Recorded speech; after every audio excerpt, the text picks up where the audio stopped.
We are back. This is Logos Media's UnSpun number 170. My goodness, I can't even keep my head straight today. Got a great show lined up this evening. We've got Greg Quinones back for the first time in about 2 years, Greg? This is your fourth time on, and it's good to have you back. So much in the media lately. This Greta Thorn on your side, Greta Thunberg. And all of the nonsense being spouted. I saw some BS report today saying that European meat consumption is down 20% this week because of Greta. And of course, she's funded by George Soros and the left to propagandize the public, which is really eugenics and a whole lot of other good stuff. But anyway, Greg, welcome back to the show. Glad to be here. You and I had done a show, I guess a little over 4 years ago now. It kind of went viral. It had I think it had like 130, 140,000 views. And how it went viral was somebody else downloaded it and re-uploaded it to their channel, and then it went viral because, of course, they throttle my channel, Well, at least we got the word out there. And I've heard a lot of people have seen it, and so maybe it's woken up quite a few people. There are people talking about that. Hey, maybe nuclear energy isn't that bad. Wow, oil isn't as bad as we thought. And it's a very important topic. It affects all of our lives in a great way. Yeah, what was that called? Let's see. It was Abiogenic Petroleum, Peak Oil, and Fossil Fuels Debunked, number 241, back when it was still called Gnostic Media. No wonder why I screwed up tonight.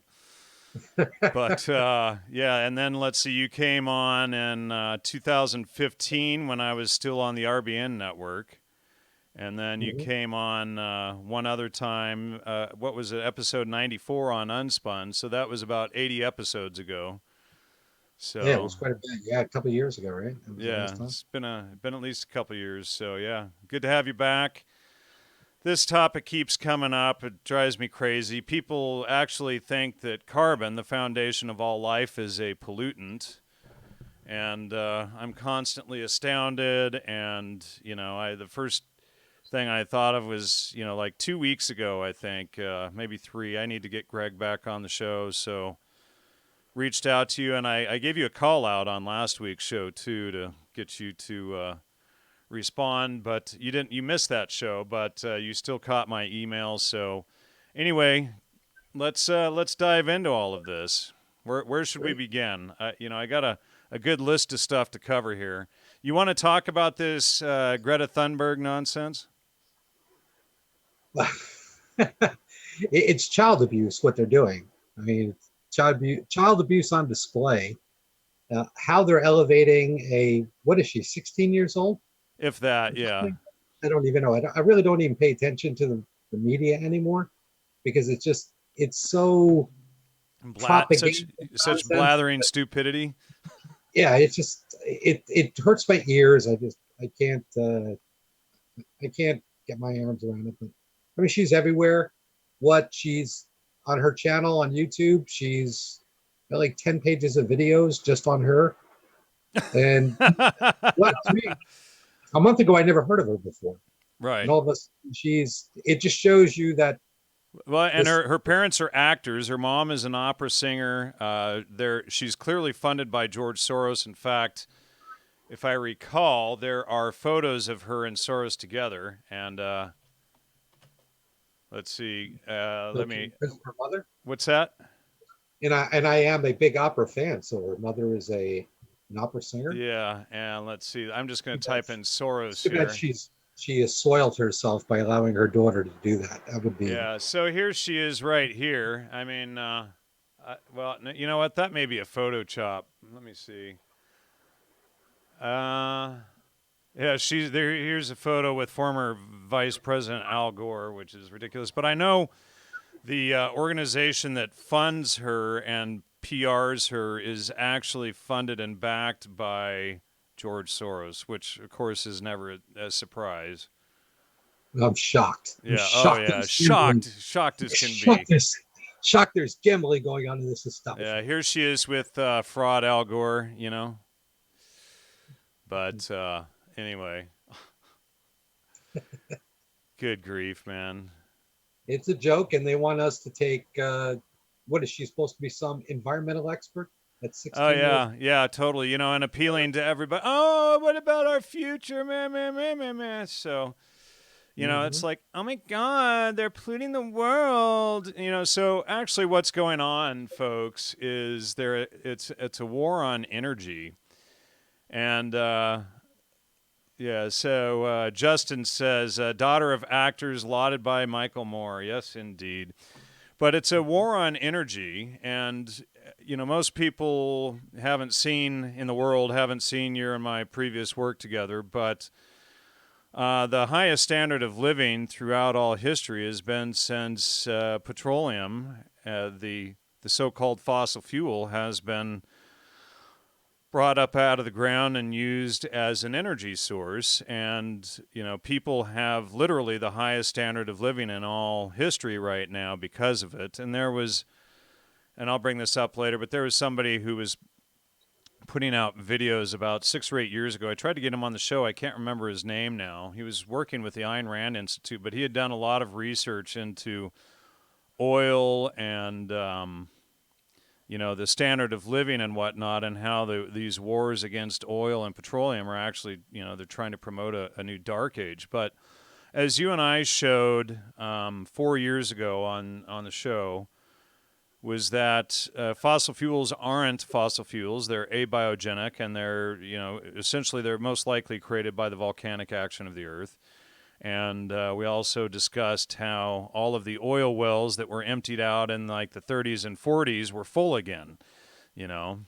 Mm-hmm. And so, and then what was it, 3, 4 years ago, there was such a surplus of oil, they didn't have anywhere to store it. So ships were just floating around at sea because they couldn't dock anywhere to offload the oil. Mm-hmm. There's a big problem even to this point. If oil has to flow at a certain rate through the system in order for it not to build up and for them to overflow tanks. And so this is why we haven't seen oil prices spike up, because the market can't bear it. People will pull back on their oil usage, and then we'll have ships floating out at sea to just moor it out. I've seen California oil prices raise, you know, 70 cents in the last 2 weeks, but that's always because of California government shenanigans. And then they also hyperinflated an extra 70 cents on top of that just for a tax per gallon. You Mm-hmm. know, so, you know, people here travel less and do things a lot less than they would if, you know, there weren't these ridiculous taxes. And they try to repeal the tax. But the cities, LA, San Francisco, of course, they voted against it. And because their populations are greater than the entire rest of the state, where the farmers and the rest of the world lives, they weren't able to overturn this. So, of course, they always propagandize, you know, LA and San Francisco and use those as strong arms for the entire rest of the state. The rest of the state is pretty conservative. And then you have these you know, cells of emotionally driven liberals in the cities, in the big cities. And you know, Santa Barbara is another a city like that that has a lot of influence economically, even though it's got a small population. Well, I can tell you exactly what the state of California did. Let's The hear it. state of California is like every other state. In aside from all them, they're crashing all their money into their CAFRs that they can, into their certified annual financial reports, Yep. which is buying all these assets, uh, corporate assets around the world, but they're taking them off books, so they don't become the assets of the taxpayers. They're funding the state through monetization and hypothecation scam. So what they do is they say, we use so much gasoline in the state of California annually, so we're going to borrow that money. We're going to raise the money we're going to charge a tax, okay, which is going to be the guarantor of the bond that they purchase. And they're going to borrow billions of dollars to bring it forward, spend it on all the largesse they love to spend it on. And then when it turns around and people don't realize that they've been used as the surety of that debt, they're going to come up, oh, LA votes against it. They vote against it. It's everything in this country now has become a financial crime. If people don't understand the elements of that, everything is monetized today. Right. Everything. And until people can grasp what that means and how these politicians are using laws to create money by saying this law is going to generate this much revenue. So rather than waiting for the revenue to come in, we'll put a bond against that revenue and borrow it and bring it forward so we can spend the money now. To hell with what happens in 20 years from now. They're not going to be in office. So they want to be able to make all the constituents, what I like to refer to as their validators, happy by saying, well, we built new sidewalks. Look at this. It looks real nice. But in the meantime, for real services that people need, they're not providing any of that. Right. Well, yeah, and the California is thick with the plague now. And, there was all of this promotion in the 90s and early 2000s for the needle exchange program. There's needles all over the streets now. San Francisco alone gives out 400,000 hypodermic needles a month for drug users. So imagine in a city that what do they have, like 4 million people? I don't know off the top of my head, but that means imagine that much heroin being used, that they need that many hypodermic needles in that one city. Then you've got feces everywhere. Now the new jobs in L.A. and San Francisco are hazmat teams to clean up all the shit and the hypodermic needles and stuff off the streets. But the L.A. is rampant with rats and the plague again, and then you've got scabies and everything else going on. So, this is what people like Governor Gavin Newsom have brought to California. There's actually a recall already going in against him to get him out of office, which I hope goes through. But I mean, they're just completely out of control. And the California liberals care more about illegal immigrants than they care about their own neighbors and their own cities and the cleanliness and whatnot. And there's so many handout programs that homeless people are coming from other states to here, and there's no place to put them. So what was it? L.A. has like 54,000 homeless people. That's a size city in itself. A decent sized city. So, Well, how many across the United States? I've heard figures as high as 40 million people are homeless, and those would include many transitional people. Right. But basically, there are a lot of people living in tents in their parents' backyards too. Yeah. So. All right. So, what about you? Got anything to say about George Soros? You follow him much? George Soros. Is he even? How is he even alive? Is there somebody got their hand up his back? Well, no. Well, I think he probably lives off of vampirism and drinking a lot of kids, but that's a whole other subject. That's the whole young blood topic that we covered about this time last year, and actually probably exactly a year ago we covered that in the vampirism shows. But by the way, this is the month of the 11th anniversary of the show. How about that? Made it 11 freaking years. 11/11, very occultic. Oh, I wasn't going there, but thanks. Now you'll have all of the people, Very occultic number. All right, so you and I had spoken on the phone a couple days ago, and we were talking about carbon taxes and whatnot. Why don't we dive into that? Carbon taxes, again, that feeds right back to what I had just mentioned about monetization. What they want to do is monetize the very air we breathe. And the carbon tax allows us to be the surety of bonding trillions of dollars to bring forward from the future. And the purpose of this really isn't we're going to survive another 20 years. I think they know they've got to squeeze every drop of juice out of this lemon that they possibly can before it blows off into the wind. And that means that the powers that be want to acquire as much of the controlling assets as possible with dollars that still have value. So once the dollar collapses, then they can come in and say, well, we're going to, issue a new currency. It's devalued. It's a new dollar. It'll still have George Washington on it. It'll still look the same, but it'll it actually will appear stronger because today's dollar is, literally it represents 96 cents of debt and only 4% of real buying power. 4 cents of every dollar is what it's worth. So Somebody said at least California banned straws. They technically didn't ban them. I guess San Francisco banned them. But you can't get straws in San Francisco, but you can get 400,000 hypodermic needles, and you have to watch where you step in the streets, and then and there's free feces everywhere. You can, I guess. I've seen, like, remember in the 70s, those paper straws that made, it was like chalk, or you're right. like scraping your nails on a chalkboard when you use them. I've seen those start popping up lately. But yeah, it's ridiculous. So, and these carbon taxes are also to tax life itself. Since it Exactly. is the foundation of all life, and then you get all these nutters that actually think that they need to watch their carbon footprint, not understanding, basic 8th grade science, and understanding that carbon is actually the foundation of all life. CO2 levels go up, plants increase growth, oxygen levels grow up.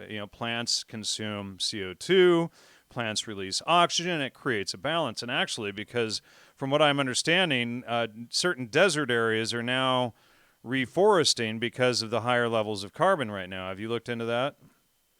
I have seen some of that. Yeah. Yeah. It's happening in the Southwest, like in Arizona, the in the Sierra Nevada mountains Yeah. in western, near the Grand Canyon. Yeah. There are trees growing in areas there that haven't grown there in all of recorded history for what we know. So it's like, wow, Yeah, trees are.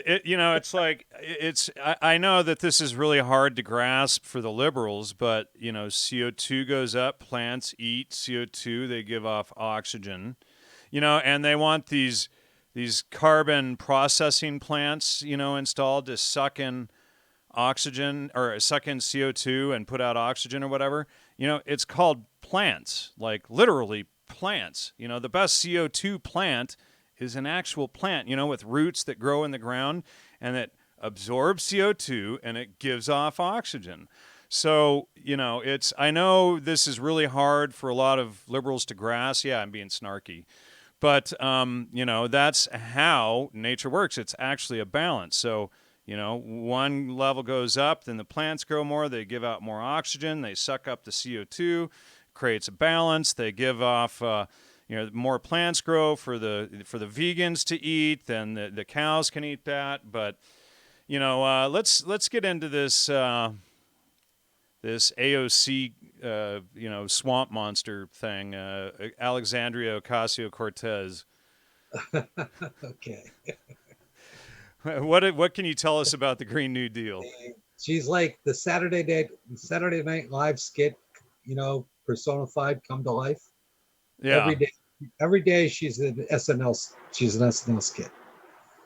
So, what was really funny was her town hall meeting she had recently, and somebody stood up in the town hall and said, "We have to start eating babies. The carbon, we don't have time. We only have months to live. We have to start eating the babies." And people thought this was real, but she was punked. Now they're saying that somebody from the Trump administration sent this girl over, but I don't think it was a Trump. I don't think they're that smart. I think it was probably somebody like, look, this has Oh, gotten. what's funny is I typed in AOC and then the letter E, and then it finished it for me. AOC eat babies. No joke. Yep, have to eat Here, babies. here, look at this, folks. If you type in AOC E, you get AOC eat babies as the top response. Yeah, So, yeah, the that's video went viral hilarious. all over Twitter. It was all over Twitter, and some people thought that it was real, and it was. Oh no, that girl was just. She was just. She went there to punk her. What? How perfect was it? The reaction though was she did not know how to respond, and she really could have lost the election just on that alone. Like anybody says that in any type of meeting, I don't care what your political affiliation is, you tell that person to shut up or somebody to come and chill that person in the door and get them out. I mean, really, you're in a town hall and you're going to start talking to people, we have to start eating babies. You call the paddy wagon for that. That you Right. could hold Well, you know, in New it York yourself. is, you know, live birth abortion. It's called murder, right? The baby is, you know, oh, well, we didn't pull the head out, so therefore we can abort it, air quotes, and, you know, do a sacrifice to Moloch. And, you know, it's like, you know, they're literally doing human sacrifices to their satanic Moloch god. And they don't even get what this is. Like, these liberal feminist women are now the largest murderers in all of history combined. They exceed Lenin, Stalin, Hitler, Mao, all of these people combined. So the liberal feminists, just in the United States since, what, 1973, when they passed Roe v. Wade, they've murdered over 61 million babies. 61 million. That's the largest genocide in human history. And this is by these children's own mothers. Mm-hmm. You know, so, and then they think it's their body, their right. They don't even understand that a baby is a separate body. You know, I even had one liberal tell me that a baby was a parasite on the mother. Yeah, You know, yeah. We live in bizarro world, really. You know? Fortunately, I don't think I heard some figures not too long ago that there haven't been too many women in New York that actually have done last minute abortions. I'm sure there have been a few, but it's been relatively like very, very small. You can count them on one hand. So maybe we're not completely lost that women can be driven into a point of insanity very easily through coercion and through media, but that's something they can't square that circle in their own minds. How do you do that? Right? That's not you're going to that doesn't carry mean a baby all the way to term and then murder it at birth. right. How do you how does that become your choice? You lost that, you know? You're They just, could they could justify that in the first trimester and say, well, it's not really formed, and that's how they got away with it for so long, for so many years. But right. to this point, Well, as soon as it's I can never put conceived, credit for as soon as it's conceived, it's a new life, you know. And people who are parents get it, but you know, these liberals, they don't get it. They, you know, they go around cheering for murder and for infanticide. It's mind-boggling, but they don't even grasp that they are the largest murderers in all history. And I've done numerous shows on these eugenics plans, and I've read the files at Princeton between Julian Huxley and Margaret Sanger, and how they wanted to wipe out whole segments of the population and stuff. And what was the best way? They looked at World War I and World War II, and they said, you know what? Let's hold off on doing it that way. That was a little grotesque. Let's get people to virtue signal and to kill off their own family trees, their own tree of life, and they won't even, you know, we'll sell it as a choice, and you know, as like a great thing, and we're going to save the planet, and these people won't even get that they're committing mass genocide, you know, and that's exactly what it is. But you know, you've got Ocasio-Cortez and this, you know, Green New Deal. She wants to ban airplanes. She wants to ban cows and eating meat and all of this stuff. So let's go into some of this stuff, like banning cows. So I'm going to put right up there at the top. So India's sacred cow problem. So India is going to need to have a massive sacred cow barbecue. So India has roughly 45 million sacred cows across the country that are just, you know, farting and polluting the world. So this is probably the largest place of, you know, methane pollution. Let's not tell them about the ocean floor, but you know, that's a secret between you and I, right? we'll get And into that. they can go back to the show we did 4 years ago and realize that most of the methane comes out of the ocean floor. But so, you know, so India with their, you know, 45 million sacred cows is clearly the largest producer of methane in the world. I mean, they're just blowing farts everywhere, you know, and then you have a large population in India of vegans, and so, you know, vegans fart a lot. You know, they fart more than carnivores do by far because of all of the carbohydrates breaking down and releasing releasing gas. So then so then what do you do? I mean, do we need to do post-birth abortions on Indians because they're vegans? What do you think on that?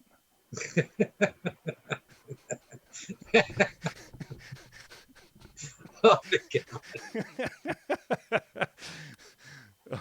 I can't, I can't, how do I begin? What's that? Wow. The uh, I hadn't thought too much about. I didn't even given it too much consideration about how many sacred cows they had over in India. But Yeah, I looked it up earlier today before the show. They have, as of 2017, an estimated 44,900,000 sacred cows as of 2 years ago. So wow. they're clearly, these sacred cows have got to be the largest polluters, So I say we have a massive, sacred cow barbecue, pull out the grills, save some of these starving Indians everywhere and pull out the barbecue sauce and the smokers and get these things going. So if there's ever a problem and China runs out of meat, they're going to invade India and steal all their sacred cows. Interesting. Yeah, well, They might do it because the pig swine flu, whatever they have over there, is wiping out their pig population. yeah. So Well, and somebody just said the Hindi barbecue could rival Texas. Well, right, exactly. and speaking of Texas, so, so Texas, and I spoke to the professor of environmental management or whatever at Texas A&M University about 5 or 6 years ago, and we had a long conversation, maybe an hour or so, about the feral pig problem in Texas. And, if they don't kill something like 200,000 feral pigs or wild boar per month, it's a massive catastrophe on the environment in Texas, and that's just to keep even. And, so then you get all of these libtards that cry about all of the hunting and all the wild boar hunting, et cetera, but this is absolutely essential. And, so they're whining about the environment and protecting the environment, but what they don't get is these hunters going out there and getting 20,000 wild hogs a month or whatever the case is there to protect the environment. And not only that, like 20% of the nation's pork is wild boar, and yeah, it's a huge number. These hunters go out and they're bringing in large amounts of wild boar into the packing houses every single morning. They truck them in, Wow. And so, but there's an estimated 4.5 or 4.7. This was several years ago. I'm going off the top of my head, but 4.5 or 4.7 million wild boar in Texas. Yeah, I can believe it. So, Yeah. they have no hunting laws whatsoever. You can go out with a machine gun on your ATV or, you can hunt them from helicopter or whatever. They just want to be getting as many of these boar out of the environment as possible because they're such a detriment. Yeah, I saw a program several years ago, a long time ago. There's a guy in Texas who had a wild boar problem on his farm, and he went to the local animal shelter, and he just, as an experiment, he picked up a couple of pit bulls. It turns out pit bulls love hunting wild boar. Do they? So he adopted like 30 or 40 pit bulls, and they just go out and have a hoot and holler and a good time, hunting boars. Of course, these pit bulls are very well fed, Right. and he's so much that now he brings meat, the pork meat, to the animal shelter to feed the other dogs. They actually know it's coming because they could smell it coming in, and all the dogs go crazy. Yeah, L. Sterling says wild boar is open season all year. Same with Maui. I didn't realize it was such a big problem in Maui now. But, we do have a wild boar problem in California, but, it's not as significant, but, it's like these people don't realize that how detrimental vegetarianism is to the environment. And there's a book called Cows Save the World. They don't realize that cows eat the grass, spread the seed, etc. So these liberals actually think that all these cows are an environmental detriment. And Well, gosh, yeah. And it's the I, exact I, opposite. I've had conversations with liberals, and it's like, so what about the millions of bisons that used to roam the Great Plains? Were those environmental pollutants? And then they, stutter and stammer, and it kind of clicks in their head sometimes that, wait a second. But, so if we're going to start off handling this cow problem, we really should start with India and have a sacred cow barbecue. And then because, if we're going to get this methane under control, the vegans put out far more, methane than normal people. Like people that are on a keto diet or a carnivore diet almost don't fart at all. So, this is obviously a serious problem. Vegans letting out all of this methane. So, I don't know if we can do post-birth abortions or what, but, maybe... I don't want to go too far because, of course, they'll freak out and cause a big thing. They don't have a sense of humor. So, but there's a book, Cows Save the Planet, that goes into all the facts about cows spreading grass seed, ending deforestation, and all this stuff, and how they are a huge part of the ecosystem. And, it was probably 8 months ago, I saw this video of this woman who did a breakdown of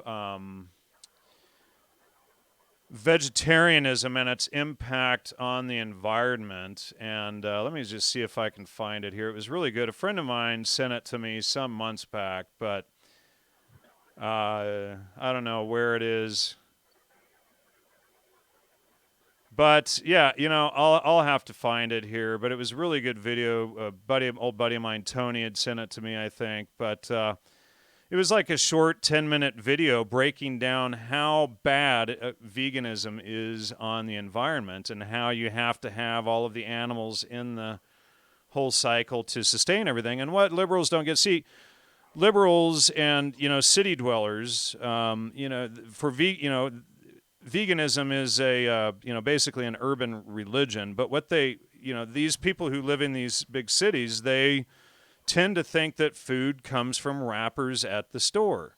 They're not part of the entire process of growing food, whether it's out of the ground or, raising animals and whatnot. So, they think the whole world is a concrete jungle where you walk into a shop and you get food out of a wrapper and you throw the food in the trash while you're stepping over the feces and hypodermic needles, and so they don't understand the cycle of life, and that all life comes from the consumption of other life. It's like well, they're just interested in the hypo shuffle. In the what? In the hypo shuffle. Well, yeah, it's about Slide, it's about avoid the feces and the needles. Like yeah, slide right, yeah, and it's all about virtue signaling, really. You have to pretend you're more spiritual and evolved than everybody else because you at everybody, and and you have photos on your Facebook page of yourself meditating, and you have all of these cute little animal videos and how spiritual you are because you post more cute little piggy videos, and how could you eat this thing? And of course I go in there and I'm like, oh my God, bacon, let me get my 30-30.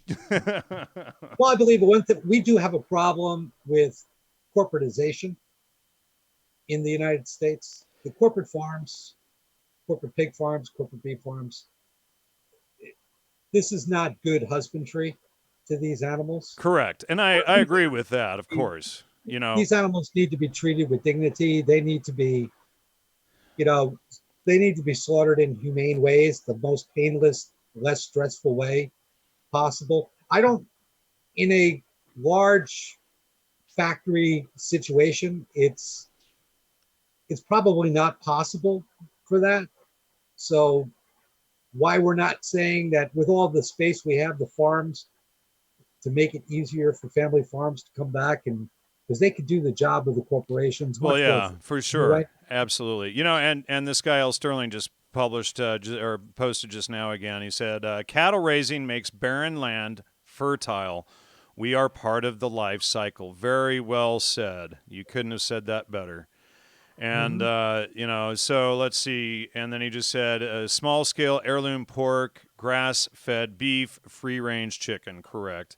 And, and if we went back to the small family farms, that would solve the problem. The issue is, when you go down the highway and you see these big factory farms with, 10,000 herd of cattle standing in their own, crap. That's the problem. It's not cattle themselves, and it's not necessarily vegans farting more than everybody else. It's they're definitely a big part of the problem, but there is a solvable solution. We need to put cows in every liberal's backyard, and then force them to slaughter these animals once every 2 or 3 years. And then, see, when I was a kid, we raised our own pigs on our land, and chickens, turkeys, ducks, etc. And then, when the pigs got about 2 years old or whatever, my dad and I went out in the backyard, and he always had his 22 Magnum revolver on his side, his Ruger, and his Ruger single six, and he took one shot, right between the eyes. And I grew up in a long history of veterinarians in my family. Right, so he was not only an animal doctor helping animals, but he also was able to take our own food to feed the family for the next year. So people don't get that, we are a part of the cycle of life. And I've heard a number of hunters say, and I've experienced it myself, that when you go out and take an animal and you thank it, you have a massive spiritual experience. It's totally true. Absolutely. And I'll give an example. I don't eat supermarket pork, like corporate farm pork. Yeah. Where I'm at, fortunately, I haven't had it in a while, but there are people that raise heirloom pigs here. Yeah. And it's delicious. I mean, yeah, like people don't know what they're missing. Really don't. I mean, when it's raised properly, you got cows that are grass fed, and they're free and they're happy, and they live out their cycle, and they're slaughtered humanely. It's just, it provides your body with so much energy. I think with the corporate system has so corrupted the food supply, that they pump all these animals filled with chemicals and they torture them because they're really commodities. They're not assets. They're throwaway commodities. Right. It doesn't matter if they sell the meat, they're going to sell the hide, they're going to sell the other parts. The meat, if it's foul, they'll sell it to a dog food company. Right. Or they'll sell it to China and they'll turn it into cat food that will kill your cat and dogs. And that's what's happening today. It's like, well, spoil the meat, who cares? Well, as long as we'll sell the hide and the hooves and everything else. Yes, and then L. Sterling again, exactly. That's why we give thanks and pray for a clean kill, and yes, and this is part of the emasculinization of men, is getting them away from their natural connection to hunting, which of course is connected to provide and protect as well, and the same weapons for hunting are used for protecting. And, so you have all these beta male soy boys wearing, man buns and skinny jeans out there. And any of you out there who are doing that, stop. Just no, no, no. And, so it severs your connection with this natural process. But when you go out and hunt and you take the animal and you give thanks to it, it's like this whole, you have this whole understanding of the cycle of life. There is no life without death. There is no death without life. We're a part of that cycle. So, I just wanted to go off on that for a little bit, but, you have any good information for us on these windmill farms that the liberals are saving the world with now? The most polluting form of energy known to man. The most, yeah, that, they've destroyed the Palm Desert out by Palm Springs. They've destroyed the Tehachapi Mountains going out over the Tehachapis used to be gorgeous, going over the hills of mountains of California into central California over near Bakersfield. They've completely wrecked the mountainsides there with thousands of these windmills. And then now there's windmill massive landfills because these huge blades on these things have a short shelf life, just like airplane propellers do, and they have to be replaced every couple years. And so now they've got windmill landfills. Have you seen any of this stuff? Windmill landfill. No, I haven't, but I'm not surprised. Well, let me see. It was all boondoggle make work project and subsidy to the oil companies from day one. Let's see. So I'm going to see if I can find some photos of these. Yeah, here we go. Here's some windmill landfills. So yeah, these things only have a certain shelf life, and then the blades wear down and they break. And so they've got to create places to dump these huge windmills. That's a bad example, but let me just pull up. Well, they're turning these poor people who agreed, they signed the paperwork because we'll lease your land and put a windmill on your property. So yeah, this is the formerly gorgeous view of the Tehachapi Mountains, and I mean, this is what they've done. They've turned these gorgeous environmental areas into windmill farms to save the environment, ironically, and they don't see the irony in the whole thing. Boy, these pictures are really low quality. But yeah, here's a better one. But you just see rows and rows and rows of hundreds of these things, and so let's get into when you were on the show several years ago. We went into the cost versus benefit of windmills and solar panels versus oil. Do you want to go into that again? Can you repeat all that off your head, Oh, or is sure. No, the amount of BTUs of energy that it takes to produce those windmills, solar panels, that's to mine, manufacture, install, and maintain. The amount of energy that's utilized from oil is never recovered. It's a negative net loss. So you're burning more BTUs to have it than you would be to just use those BTUs for productive purposes. So it's a makeshift. There's absolutely no benefit to these energy sources other than for people who live outside of a grid zone where they might be like in the mountains or someplace out to sea. Like I believe that, they have their applications. But to think that you could power cities, this is ridiculous. It's the cleanest, safest form of energy we have today, and it always has been oil. Oil is the cleanest form of energy that we are ever going to come up with. now I'm, That is I'm right now I'm showing the Palm Desert. So this is what they've done to the Palm Desert. Now I grew up about 20 minutes from here as a kid, and this area along the 10 freeway out there is completely ruined now with these things. It looks absolutely hideous. There's just thousands and thousands of these things out there, and so this is their solution to saving the environment. I mean, they're everywhere now. Some of the lesser damaging ones that I've seen is like out by like Kramer Junction when you're driving through the middle of the Mojave Desert. Off to the left when you pass Kramer Junction, there's a solar electricity plant there, and those, they might take 10 acres of land and put a bunch of mirrors in to heat the water for a turbine or whatever, but those seem a lot less damaging than those are actually not. Those are actually a practical form of solar energy. right. Whereas this is far more land, far more destruction. But so you've got the green economy, and so all of these new jobs being created to virtue signal, where they're actually destroying the environment, and not really helping anything. Would you agree with that? Oh yeah, absolutely. Is And let there me tell you, I was going to bring something else up before. A lot of these windmills are being put on private land, and these energy companies are signing like 20-year leases with these property owners to put a windmill on, and they're taking, oh well, we'll pay you a certain amount of money every month to have this windmill on your property. right? What happens is in 20 years, those things are going to burn out. The mechanics of them, like you say, the blades, the electronics, everything, those things parts need to be replaced on that very often.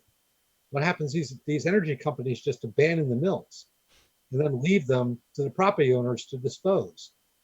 And now the towns and communities that, with these property owners are telling these landowners, you have to dispose of these giant 200-foot steel structures on your property, and you got to pay for it. And it costs on average about $3 million to disassemble and dispose of a windmill. So these people's lands are being taken, being foreclosed on for not disposing of the windmills properly. Again, Wow. it's fraud after fraud after fraud we're dealing with. Also, that the liberals can virtue signal. Now, let's see. Percy in the chat just said the blades kill a lot of birds too. Of course, this is never discussed in these things. But first they got to rip out the mountainsides and the deserts and all of that stuff to put these things in. But L. Sterling says solar is great, so is wind on a sailboat. Hey, that point there. Wind is good on sail. Yeah, that's a very good use of. As somebody who loves to sail, I'd have to agree with you. Yeah, exactly. I haven't gone sailing in years, but I've done it a number of times in my life. But so we have this massive detrimental environmental impact. It's like you and I discussed like 4 years ago, the negative impacts of Toyota Priuses on the environment, and they mine all of the rare earth minerals in China and whatnot to build the batteries, and then, after 80,000 miles, the batteries have to be replaced, and all of the additional electronics going in there is no net gain of protecting the environment, and then now you have Tesla cars everywhere that are probably much worse, and that electricity to charge these vehicles is still coming from other forms of energy.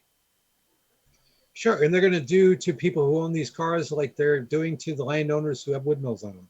They're going to force them to dispose of them outside of the current disposal system of junking your car, taking it to a scrap metal.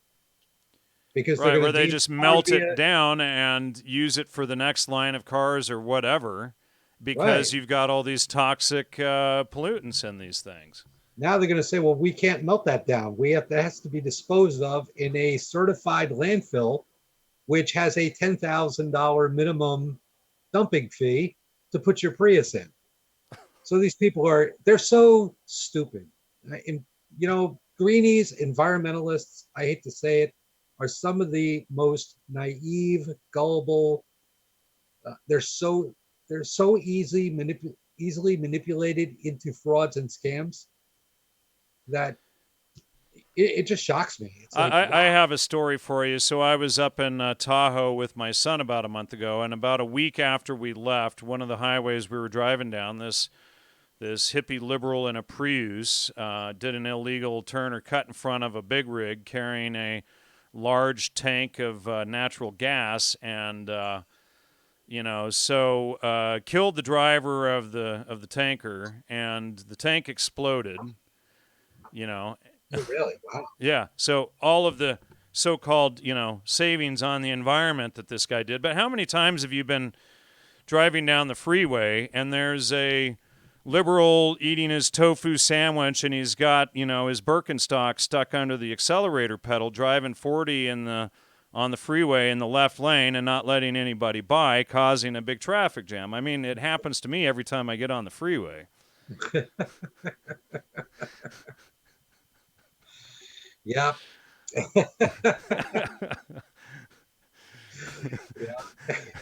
You can't help but laugh about that. Oh my God. They're so cliche. That's the sad part, is like, and they have the man bun and the skinny jeans, and I mean, it's just they're a cliche going down the road, and they've got their vape pen or their weed or whatever, and they're going to save the world, Sure, the rainbow, I support LGBTQ bumper stickers. And yeah. L. Sterling is just kicking it in the chat tonight. He says their vegan diet inhibits clear thinking, and that's actually true. Yes, it does. True, yes. Very, very true. Your brain operates on fat and is made out of cholesterol. So if you are eating a low-fat diet, your brain is definitely inhibited. And part of that what happens is why vegans think they're so spiritual and whatnot is because they are actually starving their brains.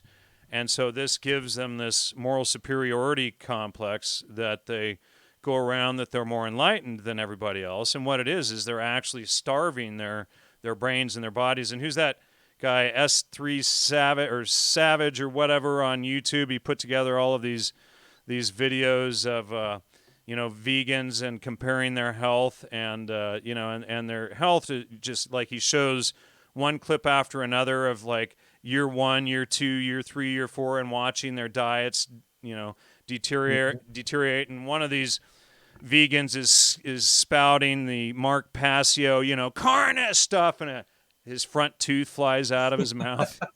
They become more and more emaciated in each time lapse photo. Oh Right? yeah, for sure they do.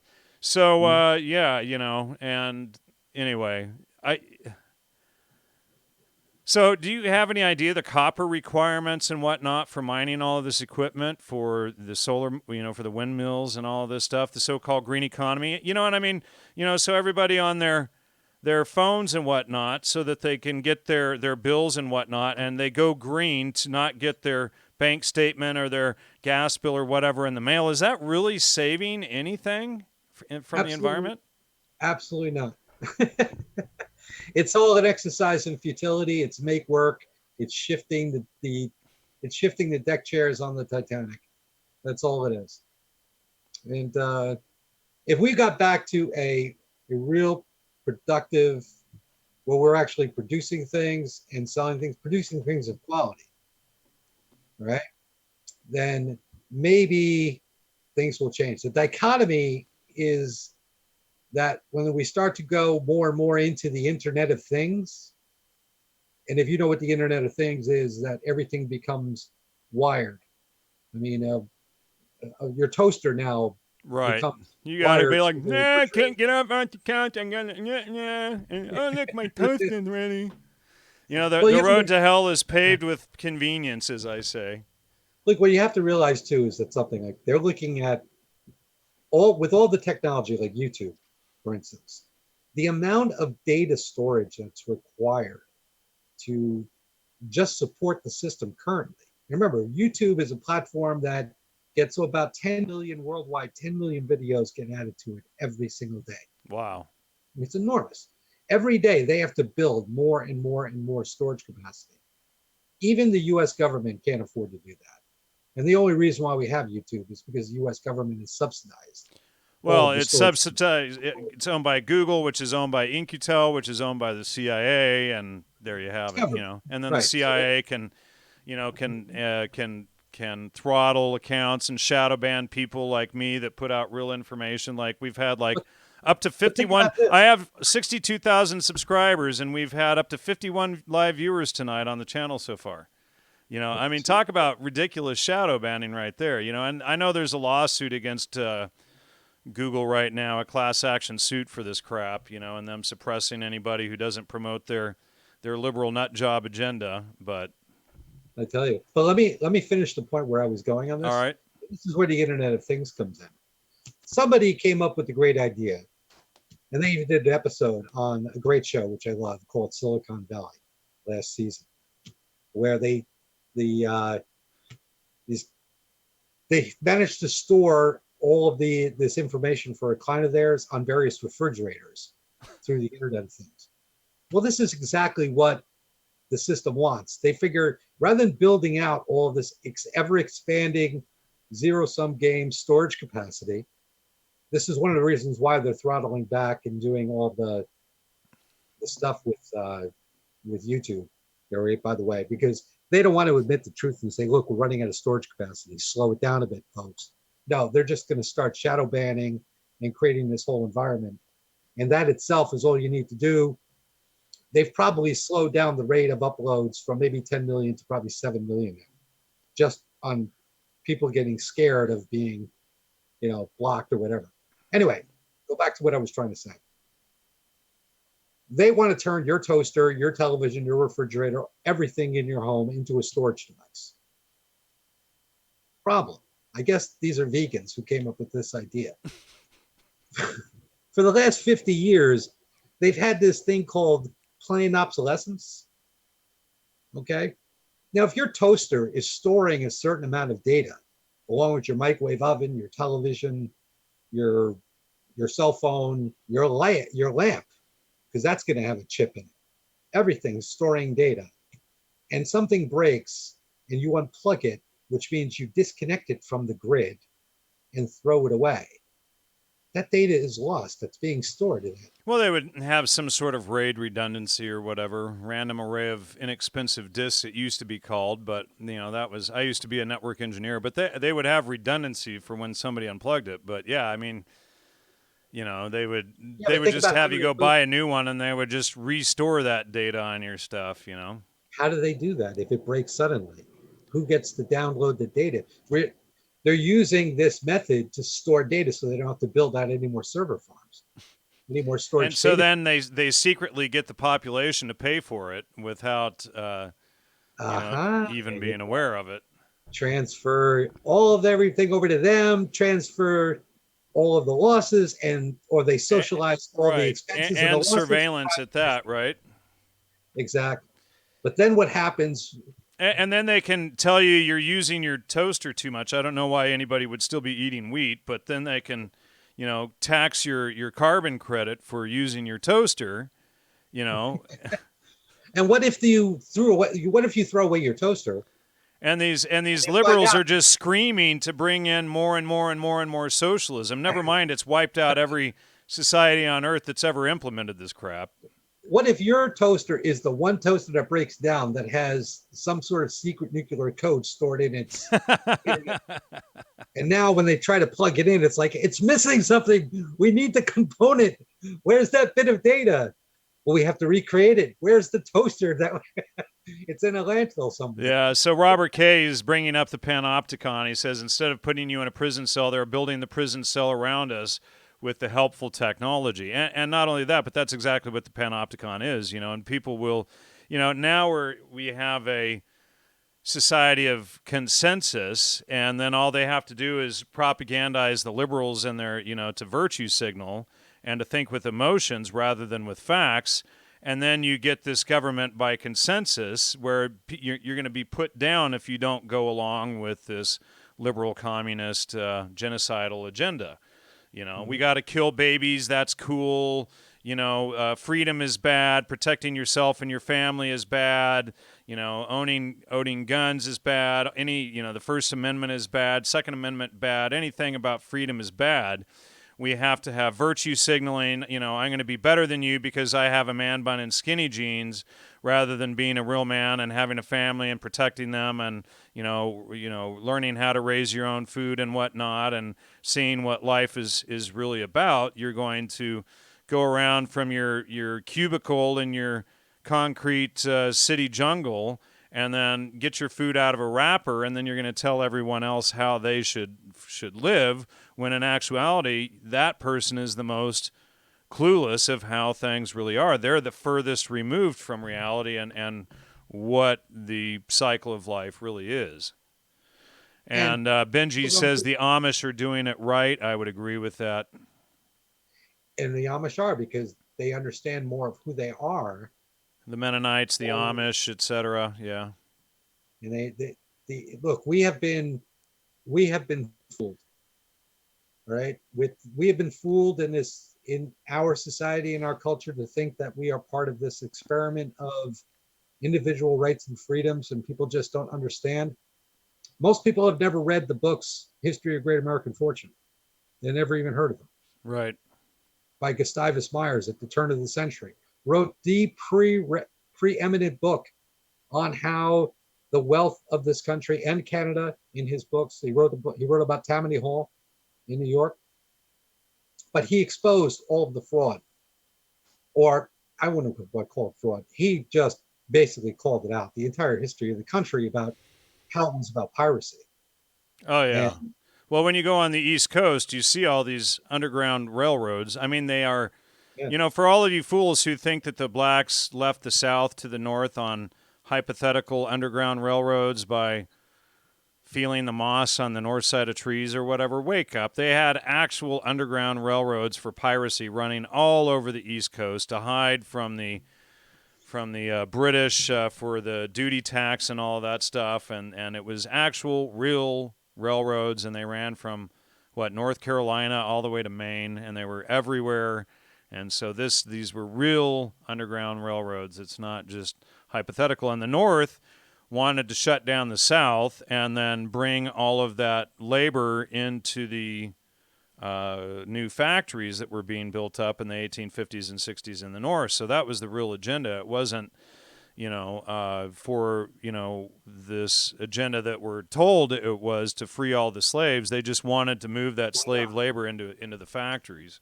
Well, can I give you a theory that you probably have never heard anywhere else? Because after reading History of Great American Fortunes and a book called Triumphant Plutocracy, which was written by Richard Pettigrew, he was the first senator from the state of South Dakota. He was a congressman for the territory of South Dakota after the Civil War. I think in the early 1900s or late 1800s, when South Dakota became the state, he was the first duly elected senator from that state.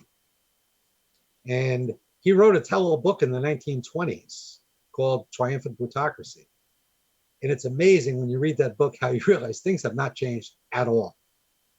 But he talked about the railroad easements for exploration of the West. And a theory popped into my mind that, wait a minute, you know what the Civil War really was about? The Civil War was to keep the impoverished. There are so many people they were the servitude of the Northeast. They lived in the tenement housing in Boston, New York, Baltimore, Philadelphia. Anybody knows what the tenement housing were? You probably don't. But the tenement housing was the most vile, most unhealthy living conditions. Like LA and San Francisco today. Much worse. The average life expectancy, if you lived in a tenement house in those days, your life expectancy was 45 years of age. Yeah, that's about what it is in these tent cities in LA right now. Is it? Yeah. Well, it can't be much worse than that. So the conditions were deplorable, and guess what? Millions of white people, millions, not thousands, millions were living in those conditions, and they were working off the debt as serfs here in the factories of the North. Yeah, exactly. And that's another thing they don't want to cover or that they want to keep covered up is all these people were serfs and indentured servants and whatnot, and Right. they had to pay for their tickets getting to this country. And they lived in deplorable conditions. Now, what happens when those people finally, after years, maybe even a generation of dealing with that, what's the first thing they want to do? They want to get the hell out. The first thing they're going to do is buy a pony and a covered wagon and start heading west. Right. And that Western territory had not been surveyed yet. Okay, Lewis and Clark had not surveyed all the passageways where they knew where they would find gold, timber, resources, which all of a sudden corresponded with where they put the railroads. Okay, so with all these people trying to go west, particularly beginning really in the 1850s, because it took several generations, many of the people who came in the early 1800s, many of the German immigrants, they all started heading out to Minnesota. You know, they were leaving the eastbound cities. And then from Minnesota, they were heading out west. There was no way that the aristocracy of that day was going to allow commoners to go and play stake to valuable non-surveyed land. And what was the best thing that they could come with, the best idea? How are we going to stop this migration of west? Let's have a war. We can kill off all the young men. We distract people, they start fighting a war. That's my theory now of what the Civil War was all about. It was to keep it. It's funny, after the Civil War ended, Lewis and Clark did their expeditions. They did all the surveys. The railroads were first granted the land, and then they said it was okay for people to go west. And they ran real estate scams and all these things afterwards. Right. Like, you know what? And they'll just tell us it was about slavery. It was about this. No, it was about these guys aren't going to share the wealth with anybody. If you're going to go west, you're going to work for them. You're not going to go there and lay stake to an avoidal title on a property that you claim, fight Indians to claim title, all right? And then turn around and say, there's gold in them hills and it's mine. They weren't going to allow that to happen at all. So, what can you tell us about this communist sociopath, Bernie Sanders, who goes around with the Lenin, Stalin clenched fist, where they murdered tens of millions of people for the Soviets? What can you say about him and his threatening to sue the oil companies if he becomes president for polluting and ruining the world? Even though, and he's gonna bring us a green economy, so we can find our love in the green economy. Well, he's doing a repeat of what they did with the tobacco industry, right? What most people don't realize is tobacco has been smoked, consumed in various ways by humans for millions of years. And it didn't become a problem until the 1930s when they happened to correspond to adding chemicals To the tobacco. The tobacco. Once they started adding the chemicals, people started getting sick and getting cancers and everything else. And they say, oh, tobacco is bad for you. So he's going to pull the same thing. This is another monetization fraud. He's thinking, Steve, that's all Bernie thinks about. So people have to understand that Bernie is a con man of the highest order. He thinks only in terms of my value. What can we monetize now? Where can I get my fees? I got an offshore account over here. If I put a national health care, they're going to come over here. They're going to give me a couple of $1 billion. They're going to build a statue of me. That's all this guy is concerned about. He's probably one of the most evil men of our time. And people don't see it. It's like he's just working for the bankers and the financiers to come up with new ways to perpetuate these hypothecation frauds. Like, I thought about that after we discussed it the other day when you told me about that he wants to sue the oil companies. And I'm like, well, that makes perfect sense now, because if he sues the oil companies, it's not going to do anything to the oil companies, just like the tobacco lawsuits really haven't done anything to tobacco companies. What happened with the tobacco lawsuits? They put a tax on all of the cigarette sales, where you used to buy a pack of cigarettes for $1.50 or less than $1 a pack. Now people are spending $11, $12 a pack in states like New York. Yeah.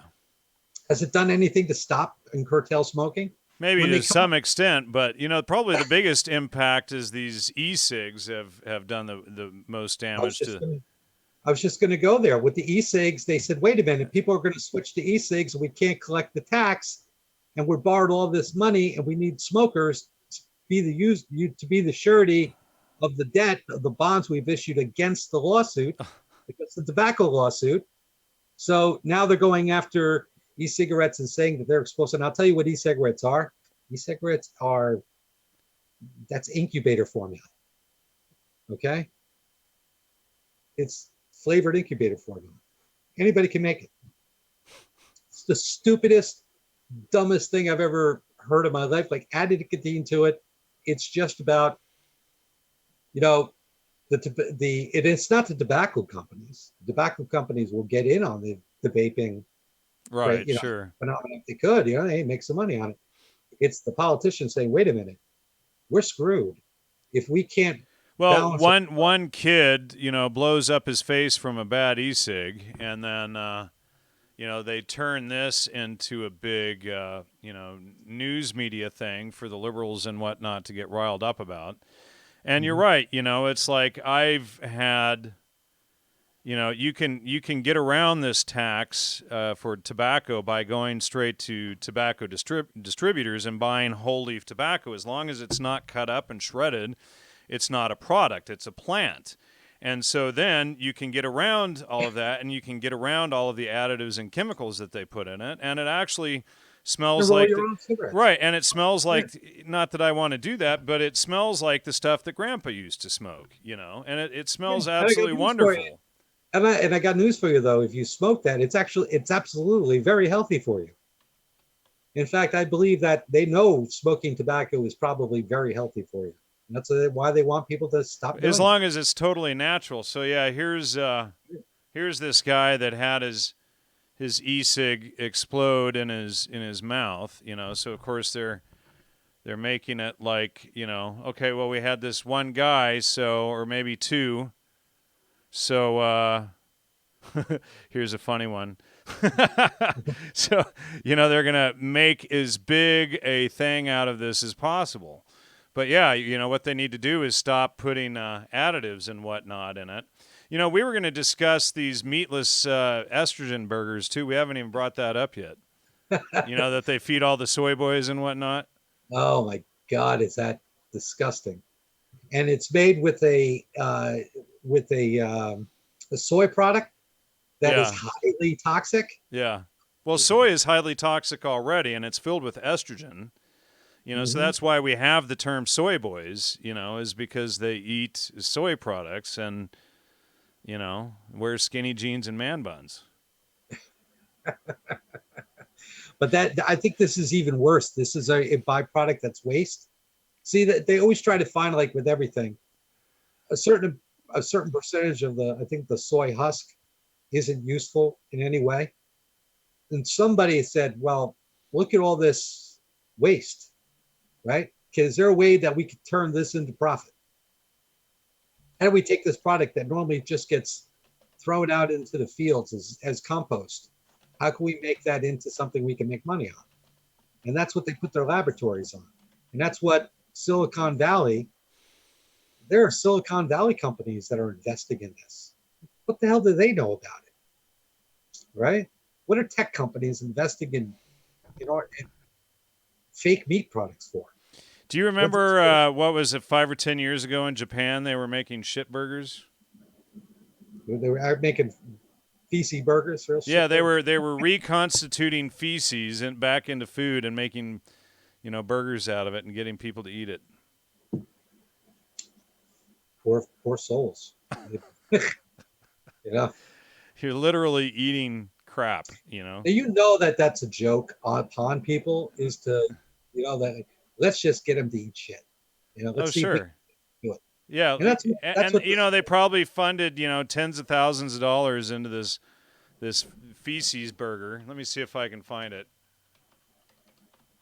I haven't heard about an actual feces burger thing. Yeah, it was in Japan. Let me see if I can find it. Yeah, it was the first thing that came up here. Japanese researchers create meat from human feces. Would you eat a turd burger? Yeah, and there's some more stories on that, but so you can find plenty on there. I think they really want to have a Soylent Green. They want what? A Soylent Green. They want to find a way that they can really bring about, a Soylent Green burger and have people eat it and go, yeah, this is delicious. They're already doing it now because they've completely destroyed the palate of most people. Most people don't know what good food tastes like. Right.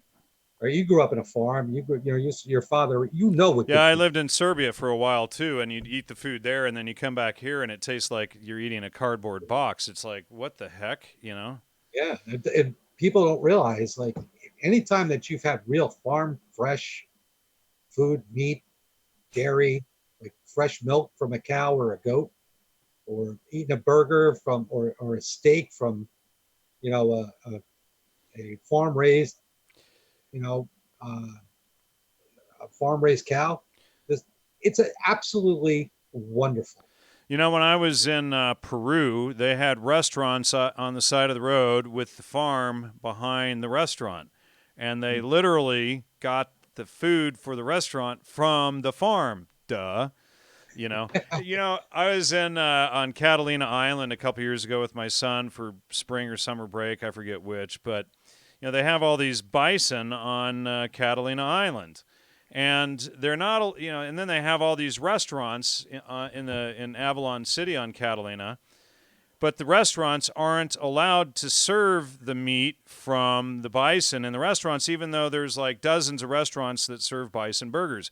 So what they do is they put the bison on a boat, ship it to California mainland, put it on a truck, ship it to Montana, slaughter it in Montana, and then bring random whatever meat not raised on Catalina back to Catalina to sell in the restaurants. Doesn't that make so much sense? Yeah, virtue signaling morons and idiots that are running everything today. You know? Oh, but they're protecting us from any contaminants if they slaughtered the animals there and served it fresh in the restaurants by shipping it all over the country and creating all this legal nonsense to to be able to get this stuff, right?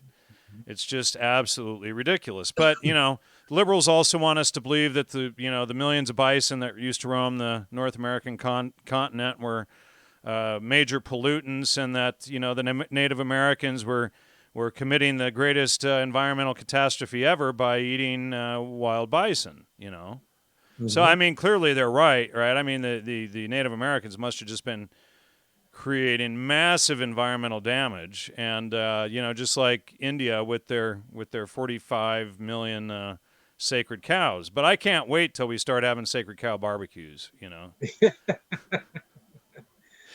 Well, like let's I'll Demetrius. be the first in line for one. But you know what? They put makeup and stuff all over them. I mean, they might not even be clean meat. And who knows what they're feeding them, really?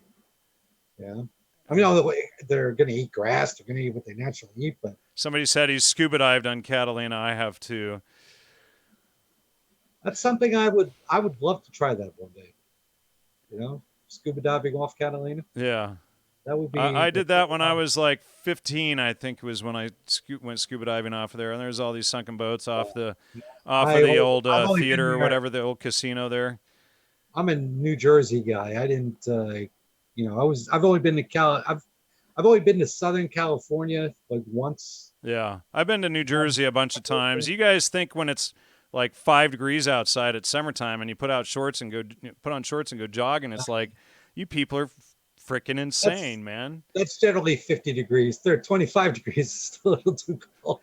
I saw people out and about like it was a sunny day when it was -5 outside, and it's like, are you kidding me? I got frostbite on the top of my ears in New Jersey. Yeah, Well, there's a lot of great it parts of hurt for Jersey. like 2 weeks too, man. It was brutal. Yeah, going to Jersey in the wintertime's not fun. Go in the summertime. It's a great state. It's so great. It's like California.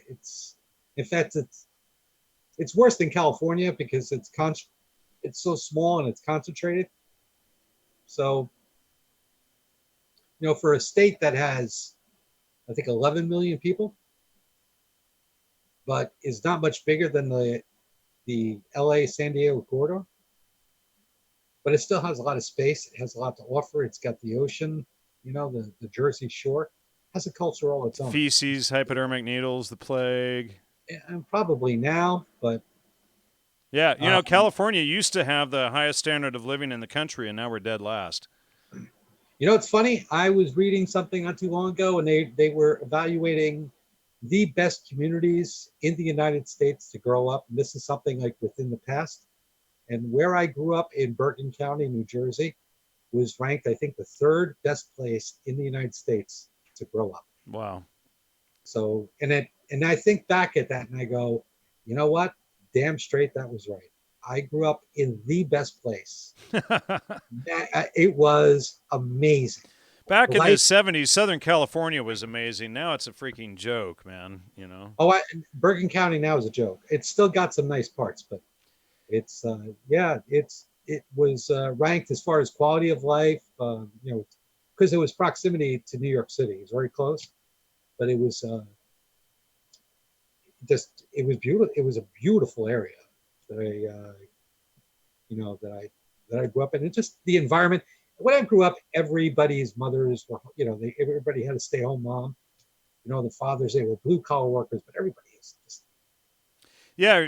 great. Remember when a father could be a blue collar worker and make enough for the whole family, and the mom could stay Yeah, home? And yeah, now we got to make more jobs for the women and keep them out of the home and in that's the right. yeah, because you gotta keep them from having babies and keep them from raising their families at home and homeschooling and all of that stuff. We got to hand them over the state for 8 hours a day, right? The kids. Right. So, what can you say about U.S. being a net oil exporter for the first time in 70, 75 years? Only for the purpose of refining. Really? we got a really big serious problem is that, we're producing a lot of sweet crude with all this shale oil. And you can't make diesel fuel out of sweet crude. And diesel is what is the energy source that drives the world. It's the transportation fuel. So you need heavy oil for that. That's where the Canadian sands and, the heavy oils from up there come, you know. So we don't have anything to do with it. We can produce plenty of oil from the light sweet crude that we have from the contracts we have from Saudi oil and other places. We really don't need any more light sweet crude. We need heavy oil. And so they ship it out. A lot of times it gets shipped out to other countries like Mexico and other places where they refine it into gasoline and then ship it back to the United States. So it makes the numbers look good. Wow, we're the largest net exporter. Like, yeah, but we're just passing off our crap that nobody wants. Interesting. We're also the largest net exporter of garbage too, right? What does that mean? So, look at well, as long as we're sending it to China and whatnot, that's fine. Or Saudi Arabia, we can send all of our garbage over there. Right, that's what we're doing, sending our garbage to Africa and China. Okay, great, fantastic. So same thing with the oil. And thanks to Mr. Winters for the support of the show tonight. What can you say to people, as a parting shot regarding the green economy and their love for it? What do we tell them to drive the point home about how bad it really is? I guess you'd have to watch the Rambo First Blood at the very end. It's over, Johnny. There is no there. There is no green economy. The green economy is a farce. It's a fraud. It's a scam. It's never going to work. It's make work for now. But I sorry to think that it's probably a ploy the Bolsheviks have used many times, because we are being controlled by Bolsheviks. Right. Right. When the proletariats and the useful idiots outlive their usefulness, you terminate them. And you get them to exterminate their own family trees by telling them that babies are pollutants, Right. So this is the preamble set up to it, but eventually at some point you do what you do with all unfunded liabilities. You terminate them. And maybe that's why they've given us movies like the what do they call that? What's that movie again? The Purge. Okay, couldn't think of the word there for a second. So, are they getting us ready for a purge? Absolutely, I think so.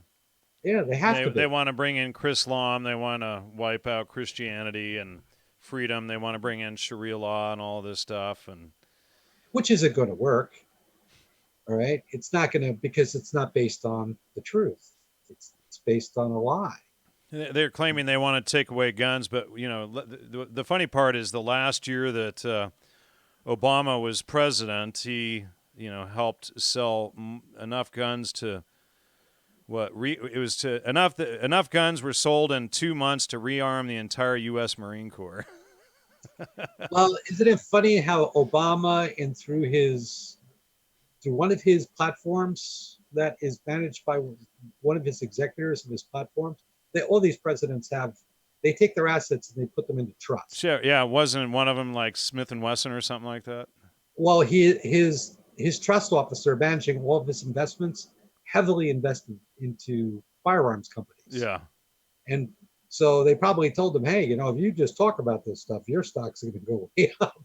Yeah, for sure. Yeah. And of course, he did, because he again is like, and it took like 3 years for 22 ammo to get back on the shelves of the stores. Amazing how people just don't see, they don't see their hands in front of their face. The obvious frauds. Maybe I've become too smart for my own good. My grandmother used to tell me when I was a child that I was an old soul, and she didn't believe in reincarnation. She just said something about you. maybe there is reincarnation because you don't get fooled like a lot of people do. So, what do you say to these liberals that are like, but the pollution and and I'm so spiritual. What do you say to them and all of their virtue signaling and everything? What do you know anything about the rates of like late 1800s industrial pollution versus the 70s versus today? Oh, they're totally clueless. It's like, do you know that in New York City, a day after a snowstorm, everything turned black from all the soot from the coal fires, from all the heat furnaces and everything, because the city was completely, And completely my ran on my fire. my sister teaches at one of these liberal schools, and she called up my mom a couple of months ago. Yeah, but the world is going to end in 35 years. And they've been saying that since the 80s, and then the 90s, and then The the 60s. since the yeah. It's been saying it since the 60s. Yeah, Absolutely. it's going to end in next week and the week after, but they're all prophets, right? They're predicting when the world is going to end. Yeah, but that's a good point. All of the soot and everything in all of the major cities. And, I remember in the 70s growing up, because I grew up with asthma, and so I had a hard time on summer evenings because the sky would fill up with smog. Hmm. And, it's like you hardly have that anymore, and still, and here's the irony of it is that, like in the pollution that fills up the oceans and whatnot that they dredge out and clean up out of the oceans and whatnot, like 90% of that is created by 5 Asian countries, and the U.S. is actually one of the cleanest countries. Hmm. If You not know, the cleanest, yeah. but Vietnam, China, there was a few others I forget off the top of my head, but Vietnam, China, I forget, maybe the Philippines and a couple others were by far the largest polluters out there. Hmm. And they, whereas, 30, 40 years ago, they didn't really have plastics, and then they get all this plastic and then they just toss it rather than doing something useful with it. But these countries are the cause of the majority of the pollution, not the U.S., not the West, not Europe. And not, Greta isn't saving anybody. And I've exposed for years that the low-fat vegan diet, the vegetarian diet, is being promoted for eugenics. You can read Plato's Republic. He talks about it more than 2,000 years ago, using veganism to control the population, to make them docile. They want to get rid of the alpha males because the beta males are a lot easier to control. You just get them virtue signaling. They think they're fighting the system when they're gullible dupes promoting it. And, that's the real agenda. But, it's like they published this stuff 2,000 years ago, and people still haven't caught on. Well, because they're strangers to the truth. They've lost touch with logos, which is reason, which is truth. And because they can't reason, they think with the female brain. The female brain, the male brain and the female brain is different. We have Well, and they're 80% gray intentionally so, matter. and it's not to put down women. Women need to think with emotion to be able to raise children. Men had to hunt and Let me finish yeah, my yeah, point yeah. here. Okay. Because women, we have, as men, we have 80% gray matter, 20% white matter. Women have 80% white matter, 20% gray matter. You're right. They are supposed to complement each other. Right. But one thing that is one of the most powerful and most destructive forces in the world is to allow emotion to go unchecked. Absolutely. Everybody knows that. So that women represent the most destructive force in the universe. If you want to destroy a society, then you feminize it. And it Absolutely. won't Yeah. take but a Well, generation to Terrence destroy McKenna it. was all over that. If we're going to save the society, we have to feminize the human race. And he wanted to limit the family, limit male birth, and bring in, Chinese communist policies against male birth and all this stuff to feminize the human race. And this is exactly it. They want to promote the fall and the destruction of the society. And if you have real alpha males, they say, wait, you're going too far, come back. Wait, you're going too far, come back. And they sort of keep the society in line and moving forward. Whereas when it's all based on emotion and you start feeding the men soy and whatnot and tell them that hunting is bad and that their heritage is bad and All of their successful ancestors since the beginning of time till now had it wrong, but they got it right with their man bun and their soy burgers, you know? But guess what happens when you do that to the point where they are now? All right. You start to begin to get pushback. Yep, agreed. The guys that have been the soy boys start to say, maybe I was wrong about this.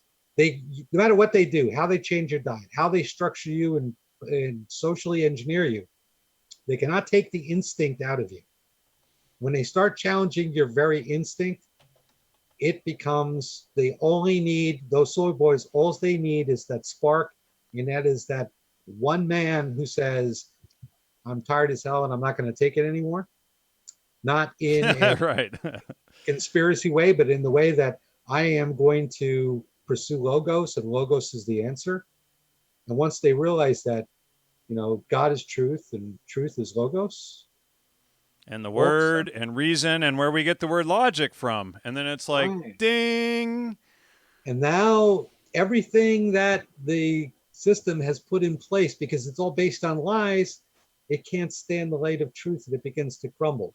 And Oh, we're but wait, don't read that 2,000-year-old book called the Bible, because it's all myth in there. And then, and then you sit down and you actually read it and it's all about truth is God. And then you go, oh, no wonder why they don't want us to read this. And then Jesus is the example of the ultimate alpha male and how to live properly. It's like, duh. So, if you want to beat the technocracy that's coming, become Christ-like. exactly. Well said. That's a great closing point right there. Good job there, Greg. Oh, thank you. I think I'll have to steal that from myself. Yeah, there you go. So, ladies and gentlemen, thanks for tuning in. Please subscribe, support the show, tell your friends about it.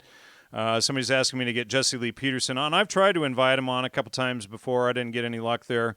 But also subscribe, donate to the show. Of course, we do run on donations. We're not taking pay as all the trolls would have you believe. But please pass this show around and let everybody know about the green economy fraud. Greg, thanks so much. Do you have a way for people to reach you if they want to contact you? They can email me at gregq1962 at Gmail. Aside from that, GregQ1962 at Gmail. There you go. I'm not a social media guy or nothing like that. You were on my Facebook page for a long time, but I've been on Facebook jail for a month, so I don't know if you're still on there or not. I am, but I don't really do anything on there. Yeah, I think you only commented on my post, probably. I don't really comment on much, that's for sure. Yeah. I avoid it at all costs, to be honest Yeah. with you. All right. Well, it was good talking to you again. And thanks, everybody. Have a great night. See you next time. I'm not sure what we're going to be doing next week. We'll figure something out. But see you then. Take care.